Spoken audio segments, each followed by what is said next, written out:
You know, I mean, I know people who'll buy 3-bedders and they'll do them as bed sits. So then you're probably talking maybe £700 a month. So then you're up to £200, £250 a month rental income. Depends what you want to do. Bed sits are fine because they give you more rental income, but are they as stable? Suddenly, if you lose 2 of your tenants, you'll always get a better demand for a typical family house or a typical family flat, things like that. But also bed sits are great as well. Depends how, in essence, how greedy you want to be. You know, if you want lots of rental income, but prepared to take possibly a void if one person moves out, then you can get more rental income. Or if you just want something that's fairly simple to manage, good tenants in there, you know, just typical family ones are great. But that comes down to your criteria. And as we said, it's not, you know, you could have one house like that, one house as a family home, one house as a HMO, whatever you want to do, mix it up. You know, not all your eggs in one basket. Could you go through what the fees are again, please? £350. £350 is the intro fee. Basically, once a client has paid that, we take your criteria and start searching, you know, sourcing properties based on your behalf. Are there any other fees once you've chosen the property? It's the same way as you would do if you're actually buying a property. So you'll have broker, legal. Ahuja charge a sourcing fee, Yeah. but that really does change depending on the actual purchase price, the percentage yield. If we find you something that's, say, you know, 30% below market value and yielding 15%, then you might pay £3,500 sourcing fee. But then, if it's that percentage below market value, you're getting cash back anyway. So, as I say, you'll always need to have money, working capital to actually obtain the property. But what we try and do is structure the finance then. So, if you've paid out 4 and you get 3 back, then it's only cost you £1,000 to buy a property 30% below market value and yielding you potentially 10, 15, whatever percent. Roughly, how many weeks after the deal is done? Depends on your criteria. It really does. It's, you know, cash back, money back. Average deal nowadays with a broker, you're looking around about 8 weeks minimum, 12 weeks maximum. So I always say to people, if you're using your own working capital, it's not going to come back within a week. You're not going to, you know, see it on Monday. But yeah, you're looking, I'd say on average, 3 months. 3 months. Yeah. It depends on the broker, how quick they are, how slow they are. Connect are very on the ball, but as you find less and less products out there, the lenders are slower because you're going through more underwriting criteria. Historically, with buy-to-let, it used to be a credit rating. So they basically look at your credit rate. If it was good enough, you got the mortgage. Now they credit score on buy-to-let, which is a real change in the market. They've never done that before, but they will credit score now on each individual case. Yes? Right. Don't get me wrong, I've got a very open mind, but can I just ask a sort of devil's advocate question? Yeah, go for it. And you might think it's a silly question. No, I've heard silly ones before, don't Not I? to me. If the B&B properties within the group are so accessible, why doesn't AJ just keep these to himself and his closest business associates? Okay, the only way you can actually do that, one of the rules we have within the company, any properties that we source, or the company sources, we don't touch them anyway. The reason AJ doesn't snap them all up, and he mentions this quite often on the actual website, he'll say, you know, people ask me why don't I buy them? Because he has a credit limit. No matter how much money you have in the bank, unless you go in as a cash buyer, there's always a finite amount of credit you're allowed to have. So that's what stops him. Believe me, he's still buying. He buys like you wouldn't believe. But there's only a certain amount that he can buy. Does he keep the best ones for himself then? No, he doesn't, no.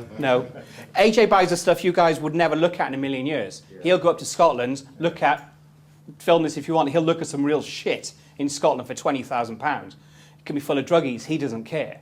If the rental income exceeds the mortgage, he'll put an offer in, simple as that. But I mean, hands up here is going to go and buy something for 20 grand that's got, you know, druggies on the doorstep.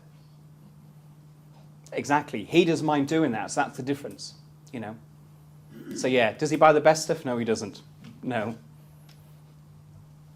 You wouldn't even say the postcode of the areas he buys in, let alone think about visiting some of them. So, but that's him. He's done it long enough, and like James said, it's all about risk. AJ's a risk factor 7. He'll look at anything and everything, and he doesn't care. As long as the numbers stack up, because he's Carol Vorderman, not in drag. Any other questions? Who wants Ahuja to source properties for them? Okay. So you can't put it on the mortgage, right? You can always ask, but I think you know what the answer is. You're going to try and barter with me? Not recommended. Can I We can get it back for you on the mortgage. But Exactly, you have to pay it exactly. upfront. You will get it back. Don't say Mike told me I'll get my 350 back in the mortgage. Yes, sir. But if I want to buy a house, I want to buy a house, right? And let's say the town is 200,000. What are you doing spending that kind of money on a house? Have you not listened to anything I've said to you So, today? To leave, All right, okay, yeah, to yeah. And but I need to. I don't want to. I want to pay that, but I want to reduce my monthly mortgage costs. So what I'm thinking, I don't know if I know AJ he bought a house there not too long ago, like a 5-bedroom house somewhere, Mhm. and he did explain how he did it. But so I was thinking of buying some small apartments all around England with some money in there, like 30 grand there, 40 grand there. And then when I want to buy my own house, how can I get some of this money out of them? Just remortgage them as long as they. Finance my own. If you've bought them enough below market value, I mean, I always say to people, realistic, okay, if you find you something that's 30% below market value, 6 months' time, if it's revalued, chances are you'll realise 15% of that equity is true, 15% of that 30%. So basically 50% of the percentage between what you got it for and what the true market value is. Okay, so if you could remortgage that at 75% loan to value, you'll probably pull out about 8 to 9k. So what you do is do that on a couple of your properties. That then gives you a nice deposit to put down on something else. Or you go into the estate agent and put a really cheeky offer in and try and get it 25% below market value or 20% below market value. The cheekier you are, the less money you spend.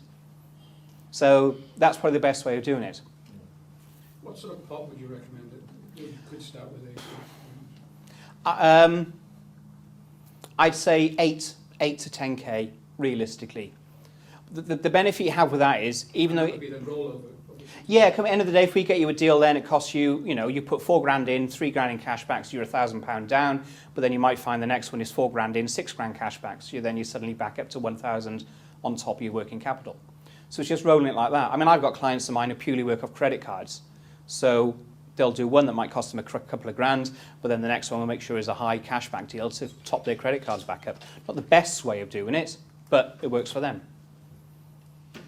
But as I said, it's not a case of I'm going to buy a house, it's going to cost me no money at all. You always need to have some level of working capital.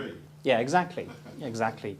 The tea and coffee was, and the parking is though, bizarrely enough. So it's not that bad. Any other questions?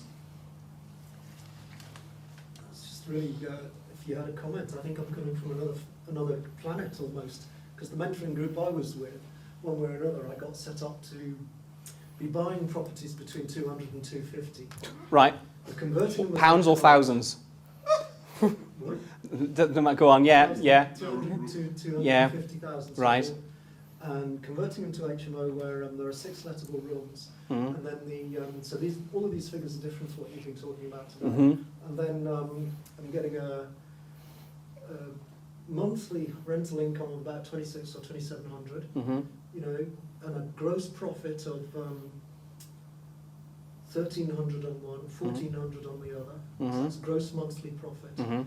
So all of this is kind of a different game to what you're talking about, really. I mean, there are big sums of money sloshing either way. I mean, okay, I'm getting quite a bit in, but God, am I paying it out fast? That's the thing. I mean, properties like that are fantastic. And if you have that level of working capital that you can say, it's like going to a casino and saying, right, how much can I actually afford to lose tonight? If you can afford to lose a tenner, then you take a tenner in with you and you spend a tenner, you lose your tenner and you walk out again. If you say I can afford to lose 10 grand in this casino without losing a night's sleep over it, then you spend your 10 grand and you walk away and you don't lose any sleep over it. And that's exactly how property investment works. If you set yourself a mental budget of 80,000, okay, or 60,000, and your mortgage interest only is, say, 260 quid a month, if you have a void for a month, can you afford to take a £260 a month hit? Yes or no? Yeah? If you've bought a house that's cost you £250,000, and you're then paying, what are we looking at on a £250,000 mortgage?